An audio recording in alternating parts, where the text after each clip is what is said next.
Hello friends, good morning. Welcome to my amazing सा प्यारा सा channel Physics Universe. I hope you are all fine at your home and we are enjoying these online lectures. So guys, today's our topic is renewable or non-conventional source of energy.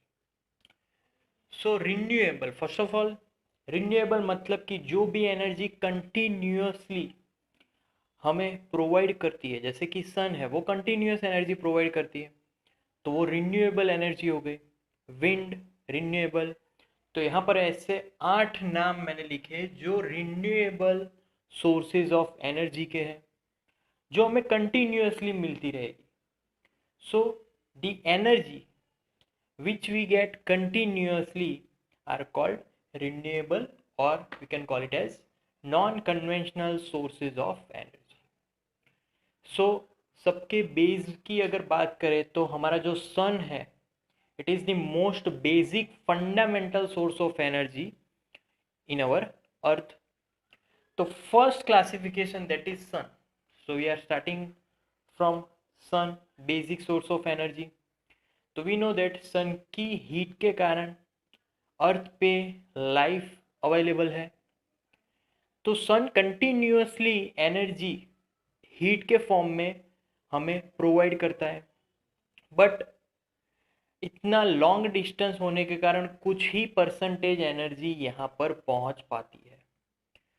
तो अगर atmosphere के level की बात करें तो on atmosphere का जो level जहाँ से स्टार्ट होता है उसके 1 मीटर स्क्वायर पे लगभग 1.34 किलोवाट मीटर टू इनवर्स इतनी पावर सन कंटिन्यूसली एमिट करता है। दूसरी चीज़ की जो सन है, वो सन अलग अलग पार्ट्स में अलग अलग टाइम पे अलग अलग एनर्जी प्रोवाइड करता है। जैसे कि दिन होगा तो एनर्जी ज़्यादा प्रोवाइड कर रहा है, रात होगी तो एनर्जी कम प्रोवाइड करती है। सो प्लेस के हिसाब से, टाइम के हिसाब से उसकी एनर्जी हमारे लिए चेंज होती है, बट उसकी जो कंटिन्यूस प्रोडक्शन है वो चलता ही रहेगा due to cycle, proton proton cycle. So we discuss that in our next chapters. तो यहाँ पर हम लोग जो सन एनर्जी है वो कैसे पाते हैं, इन the form of heat energy. दूसरा कि हमारा जो फूड है वो सन से ही निकल कर आता है। जैसे कि जो प्लांट्स है वो फोटोसिंथेसिस से अपना फूड बनाते हैं और हम लोग प्लांट को कंज्यूम करते हैं। So after all we get that energy from the sun. Okay, now we are moving on to second classification, that is wind. So यहाँ पर विंड से कैसे एनर्जी मिलेगी? So that is in the form of kinetic energy. जो wind होगी उसके पास बहुत ही मास का, जो एयर का जो मास होता है वो बहुत ही ज़्यादा होगा। सो वो जो एयर मास ज़्यादा होगा और वो फ्लो करेगा in the form of kinetic energy, we get that energy and we utilise that energy to wind in the windmill. क्योंकि विंड मिल घूमेगा उतना ही हमें इलेक्ट्रिसिटी मिलेगा, सो हम लोग उसका यूज़ करते हैं। सो ऐसे विंड एनर्जी का हम लोग यूज़ करेंगे विच इज़ रिन्यूएबल, क्योंकि वो कंटिन्यूसली वो एनर्जी हमें मिलती ही रहने वाली है। Okay, after that flowing water, बहता हुआ पानी। बहता हुआ पानी से हम लोग कैसे एनर्जी लेंगे? तो बहते हुए पानी के पास फर्स्ट ऑफ ऑल कौन सी एनर्जी रहेगी? We know that kinetic energy. तो उस काइनेटिक एनर्जी का यूज़ हम लोग इलेक्ट्रिसिटी जनरेट करने के लिए यूज़ करेंगे वाया टरबाइन। सो टरबाइन जैसे घूमेगा क्योंकि उस पर पानी का फोर्स लगेगा।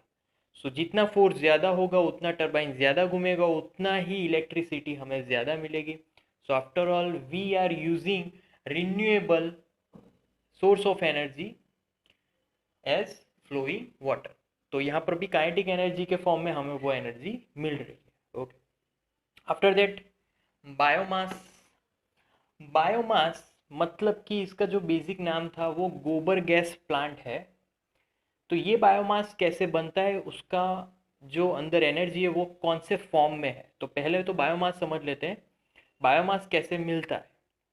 सो जो भी डेड बॉडीज़ हैं, जो भी हम लोग बोल सकते हैं कि हमारा जो आउटपुट होता है, आउटलेट होता है, उन सब का डिकम्पोजिशन होकर फिर जो बच जाता है एज अ फ्यूल हम लोग उसको यूज़ करते हैं, दैट इज़ बायोमास। जैसे कि गोबर गैस प्लांट में हम लोग क्या करते हैं कि जो भी एनिमल्स हैं उनका जो यूरिन्स है, उनके जो आउटलेट्स हैं, वो हम लोग एक बंद बक्से में उसको पैक कर देते हैं, उसका डिकम्पोजिशन होगा and after some time we get that components as a fuels. तो बायोमास में ये चीज़ें होती है बेसिकली, उसमें से हम लोग एज अ फ्यूल भी यूज़ करते हैं और एज अ गैसियस फ्यूल भी मिलता है, जैसे कि मीथेन है, carbon dioxide, hydrogen hydrogen sodium, ये सब बायोमास के अंदर रहेगा और उससे हम लोग एनर्जी जनरेट कर सकते हैं। सो बेसिकली बायोमास में जो भी एनर्जी स्टोर्ड है that is in the form of chemical energy, और उस केमिकल का हम लोग यूज एज अ फ्यूल करने वाले हैं, मतलब कि उस केमिकल एनर्जी को हम लोग हीट एनर्जी में कन्वर्ट करने वाले हैं। So that's our biomass. Now we are moving on to fifth classification, that is tides. So tides में भी दो क्लासिफिकेशन है basically, high tides and low tides. So tides मतलब कि एक काइनेटिक एनर्जी का बहुत ही बड़ी जो मास होती है वो। तो टाइड्स में जो भी वाटर फ्लो होगा उसमें बहुत ही ज़्यादा काइनेटिक एनर्जी होगा। अगर हाई टाइड्स है तो बहुत ही ज़्यादा काइनेटिक एनर्जी होगा, और लो टाइड्स है तो कम काइनेटिक एनर्जी होगा। So we can use both the tides from kinetic energy to mechanical energy, जैसे कि यहाँ पर भी हम लोग टर्बाइन यूज करके फिर इलेक्ट्रिसिटी को फॉर्म कर सकते हैं। Okay, so after that now we are moving on to oceans. अब ओशंस में भी दो एनर्जी है, जैसे कि oceans thermal energy and oceans जो दूसरी एनर्जी है that is oceans wave energy. Okay, so oceans thermal energy. Thermal energy कैसे, तो देखो, जब कभी भी ओशंस की अगर बात हो तो उसकी जो ऊपर की सरफेस है, ड्यू टू सन रेज ऊपर की सरफेस हाई टेम्परेचर पे होगी। जैसे जैसे हम लोग ओशन के नीचे जाएंगे, डीप में जाएंगे, वैसे वैसे उस वाटर का जो टेम्परेचर है वो रिड्यूस होगा।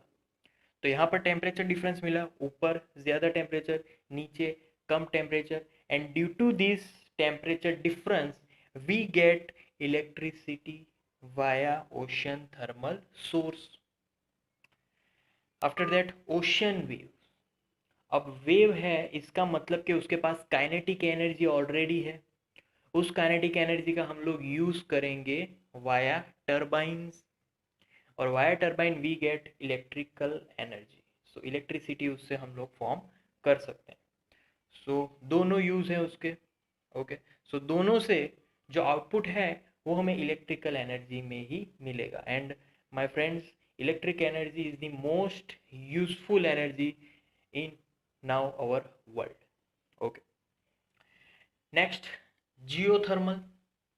अब जियोथर्मल मतलब कि जब कभी भी कोई भी डिगिंग होती है, सो जितना हम लोग जो सरफेस है, जितना नीचे जाएंगे, जितना डीप लेवल में जाएंगे, उतना ही हमें स्टोन्स देखने को मिलेंगे, और वो जो स्टोन है उनके पास हीट एनर्जी ज़्यादा होती है।